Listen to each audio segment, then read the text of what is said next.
ओम नमः शिवाय। दोस्तों, मैं नरेंद्र वर्मा आपका सावन के महीने में एक बार से फिर बहुत बहुत हार्दिक शुभकामनाएं देता हूं। आप सब भोलेनाथ कृपा से ठीक होंगे। मैं भक्ति सिटी चैनल आपके लिए प्रार्थना करता है। प्यारे सब्सक्राइबर श्रोता के लिए आप सब लोग राजी खुशी रहें। दोस्तों, आज मैं जैसा कि 12 ज्योतिर्लिंग की सीरीज़ चल रही है, सावन के दिनों में जो भी इसको सुनेगा, सब्सक्राइब करेगा, शेयर करेगा, उस पुण्य का भागी बनेगा। आइए दोस्तों, आज मैं 2 ज्योतिर्लिंग के बता सकूँगा। तीसरा ज्योतिर्लिंग है महाकाल। तीसरा महादेव का ज्योतिर्लिंग है महाकाल। आइए जानते हैं। 12 में से पहला ज्योतिर्लिंग था सोमनाथ भगवान। दूसरा ज्योतिर्लिंग था, कल आपने मल्लिकार्जुन देखा, क्षमा। तीसरा ज्योतिर्लिंग है आपका महाकाल। दोस्तों, पूरे महाशिवरात्रि और सावन का महीना पूरे हिंदू धर्म के अनुसार पूरे हिंदुस्तान में मनाया जाता है और ख़ास तौर से विदेशों में भी हम मनाया जाता है जहाँ जहाँ हिंदू रहते हैं। और उज्जैन जो महाकालेश्वर ज्योतिर्लिंग है, आइए जानते हैं महाकाल ज्योतिर्लिंग क्यों इतना खास है और यहाँ पे कोई राजनेता, प्रधानमंत्री, राष्ट्रपति क्यों नहीं रात को रुक सकता और महाकाल के खजाने क्या रहस्य है। जानने से पहले प्लीज़ आपसे अनुरोध करूँगा, ब्लॉग को अधिक से अधिक लाइक करें, सब्सक्राइब करें, शेयर करें, बेल आइकॉन को प्रेस करें। दोस्तों, शिव जी की कृपा से जीवन की सारी मुश्किलें दूर हो जाती हैं।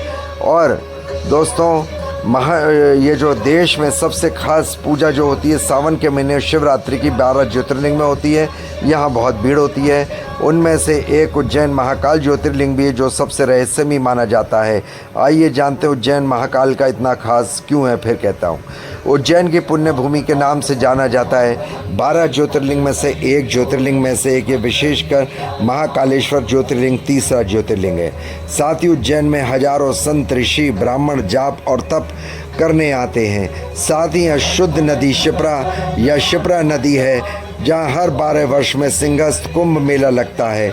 उज्जैन के बारे में एक ख़ास बात यह है कि यहाँ पर ओखर शमशान है जहाँ पर शिव जी का वास होता है।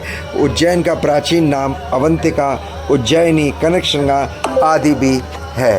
दोस्तों, उज्जैन जो है ऐसी महानगरी है कि जिसको देख के हर कोई चकित रहता है। उज्जैन के राजा विक्रमादित्य थे। विक्रमादित्य के राजा बनने से पहले यहाँ एक प्रथा थी कि उज्जैन का राजा बनेगा उसकी मृत्यु हो जाएगी, जिसके बाद विक्रमादित्य ने इस प्रथा को समाप्त कर दिया था। विक्रमादित्य ने कहा था कि राज्य की गद्दी अगर खाली भी है तो शासन उसी के नाम से चलेगा, महाकाल के नाम से चलेगा। तब तक आज तक ये प्रथा चली आ रही है। मान्यताओं के अनुसार उज्जैन का राजा केवल महाकाल राजा ही है।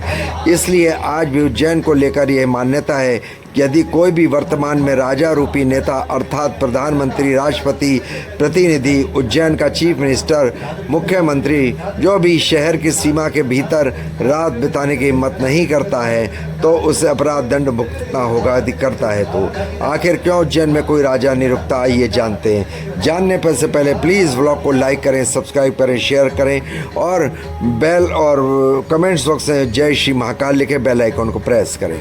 महाकाल से बड़ा कोई शासक नहीं, महाकाल से बड़ा कोई राजा नहीं।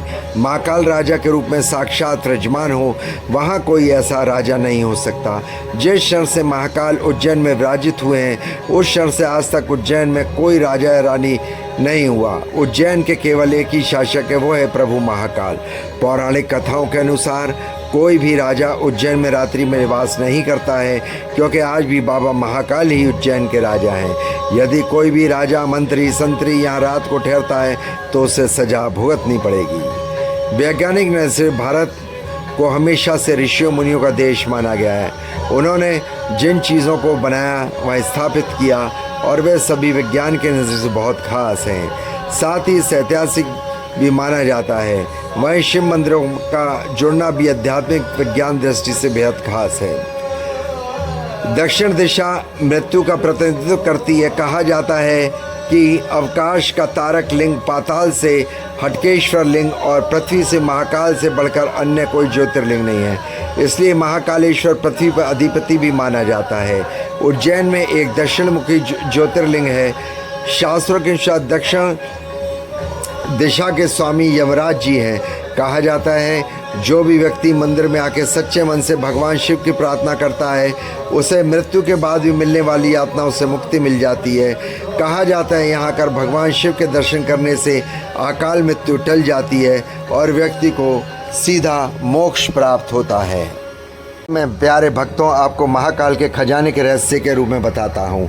मुख्य रूप से मंदिर में भक्तों का द्वारा चढ़ाए गए चढ़ावे और दान से संबंधित है। मंदिर के खजानों में सोने, चांदी और अन्य कीमती धातुओं का संचय होता है, जिससे कुछ को मंदिर की सुरक्षा और रखरखाव के लिए उपयोग किया जाता है, जबकि कुछ को बैंक में जमा कराया जाता है। महाकाल के मंदिर का रहस्य यह है, महाकाल मंदिर में भक्तों द्वारा चढ़ाए गए सोने, चांदी, अन्य कीमती धातुओं को जमा किया जाता है। खजाने से प्राप्त धन का उपयोग मंदिर के रखरखाव में किया जाता है। मंदिर के खजाने की सुरक्षा के लिए विशेष उपाय किए जाते हैं, जिसमें सुरक्षा गार्ड, CCTV कैमरे और आदि उपकरण है।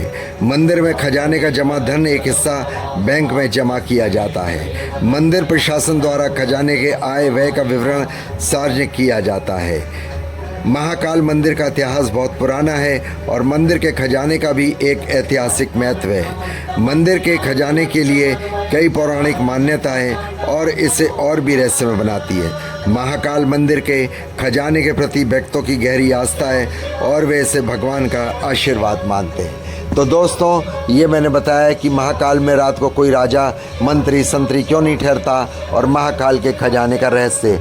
आपको भी अवसर मिले तो एक बारी जाएं, पुण्य के भागी बने और अपने जो भी आपकी अकाल मृत्यु वो टल सकती है, आपकी दीर्घायु होती है।